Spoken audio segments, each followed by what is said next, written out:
Welcome back. The Center for Development and Enterprise is calling on the NPA to fast-track the prosecution of corruption cases.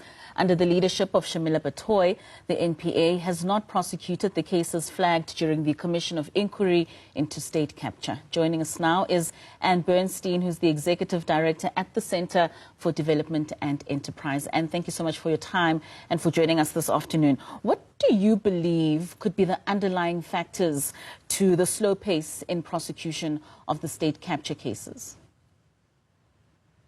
The NPA is a very important institution, and you ask a good question.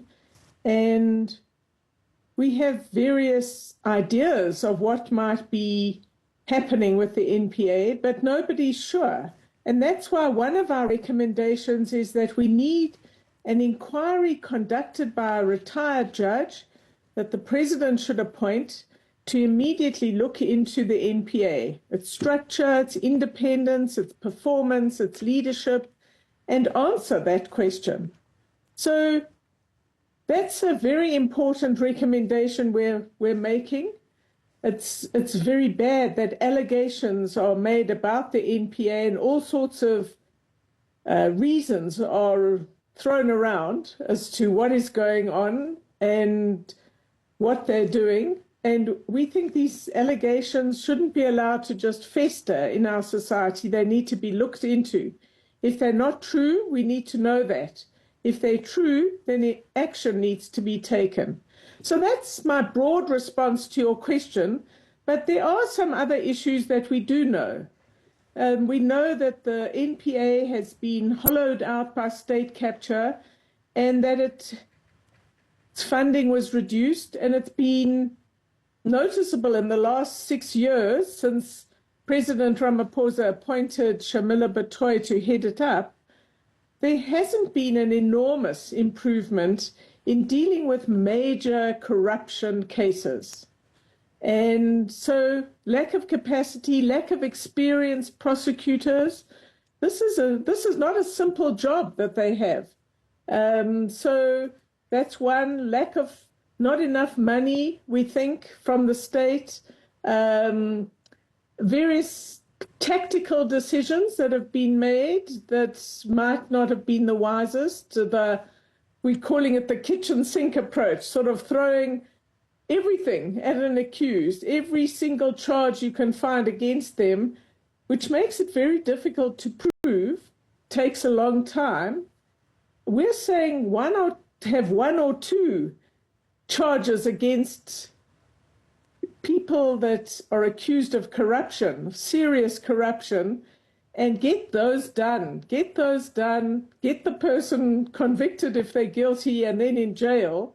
This will start to set the tone of our society that is so desperately needed when there is so much corruption and looting of the state going on. So with that said, in terms of targeting that low-hanging fruit, do you think it will assist in regaining public trust?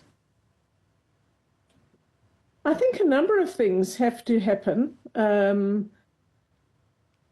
So one is this investigation, really important. Let's get to the root of what's going on. Secondly, we think there needs to be a lot more support from the government, from the President and the Minister of Justice for the work of the NPA, and unconditional support whoever they want to investigate, however powerful those people are. That's important.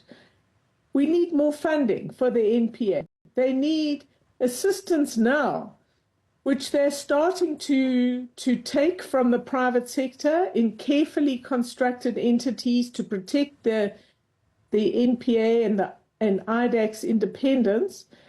All these things will start to make a difference. We're also saying that we need a timeline. Give us a timeline of prosecutions by the end of the year arising from the State Capture Commission, the big ones. Tell us where you are. Tell us when what's your timeline for those big cases that we heard? There's been so much evidence given to the NPA, information, a lot of which is very close to what you need for indictments. So I think it's a cumulative thing that will help to restore the country's trust that the law enforcement agencies led by the NPA, but in particular, are starting to get on top of the billions and billions of rands that's been stolen from the state. And effectively, then it's being stolen from you and me, and most importantly, from the poor. I mean, you make mention of the decrease in funding for the NPA, but does this heighten us to a broader challenge in terms of prosecutions across the board in the country? I'm not sure I follow. What do you mean? I mean, in the sense that the challenges are not just unique to the NPA, but just in the justice system as a whole. Does this open us up to looking into how we can improve the justice system as a whole and not just in what the NPA is experiencing as challenges? Well, absolutely. So we at CDE have been set ourselves the challenge of coming up with the critical actions the new government should take. Now, the crises facing us are very big. So we focused on 5 big areas, of which the rule of law is one. And we said, well, within each of these areas, can we find 2 catalytic actions that could help the country move forward? So it's not everything. These are very big topics. About 2 weeks ago, we released a report on the Judicial Services Commission and how we appoint judges in South Africa and why we are not getting enough applicants for the Constitutional Court. It's a bizarre situation, and there's an explanation and a reason for that. So the criminal justice system in the country needs much more attention, much more seriousness. I think we had, so and it starts at who's the minister, who's the DG in key portfolios from policing to justice, and they have to be people of impeccable integrity, people with experience, people of good judgment, because these are hard issues to deal with. Now, the country has misspent its money in the past, and we're in financial trouble. So you have to make very careful decisions on where you're going to put your resources.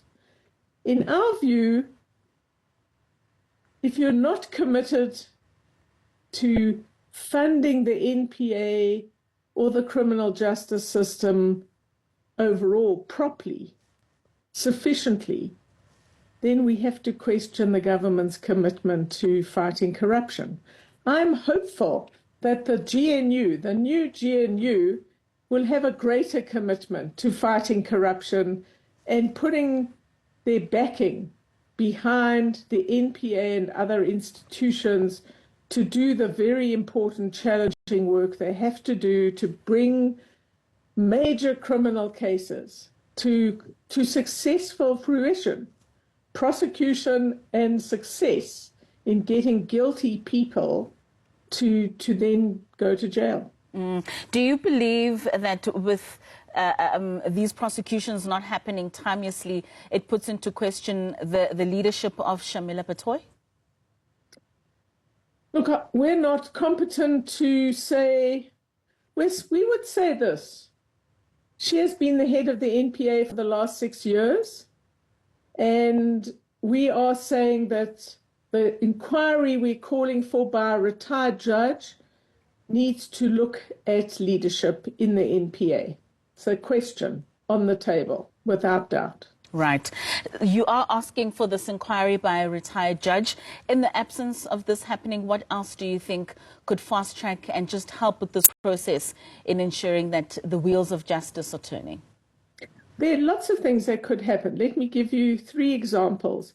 Firstly, the Department of Justice needs to give the NPA the entire archive of the Zondo Commission with all investigations, all notes, every single piece of paper. And it's frankly inexplicable why they have made it so difficult for the NPA to access this archive. That's one. The Minister of Justice should do that today. The second, the head of the NPA, the National Director, followed the process, which is complicated, laid down in law, of asking the president to suspend one of the senior people, a regional director in the NPA. She did that in August 2023. After considerable time had lapsed, she asked the president to do that. It's now September 2024, more than a year later. He should do that immediately. He should reply to her. The third thing we're suggesting is, in the same way as in the Gauteng High Court, there's been the establishment of commercial crimes courts, a commercial crimes court. We're saying that one way of speeding up the prosecution of big corruption cases is to have special corruption courts. Our courts are overloaded to deal with everything. We know that. We understand that. And we're saying let's have these special corruption courts to speed things up, and let's bring in some additional capacity from retired judges or acting judges who could run these courts, so that we don't overload the normal court system even more. Right. So those are three actions that could be taken now. As I said, the NPA should give us a timeline on the corruption cases arising from the Zondo Commission that they're working on, so that people have a sense of progress. People have a sense of where are we going on all of this. But the importance of this, the investigation we're calling for by a retired judge, is that these are complex matters. This is a vital institution that was attacked during state capture, very badly attacked. And we know that from very senior people, Shamila Batohi herself and the former head of the Independent Directorate, Anthea Johnson. They said this. This is a rotten ship. Right. So we need to know what progress has been made. What are the difficulties? We need to know where are the problems, not with the aim of attacking the NPA, far from it. We need a strong NPA in South Africa if we are going to deal with big criminal activities and such serious cases of corruption. All right, Ann, thank you so much for your time this afternoon. That was Ann Bernstein, the Executive Director at the Center for Development and Enterprise, calling for the fast-tracking of those state capture cases by the NPA. Now, still to come, we have the latest in sports with Hugo Ribatika.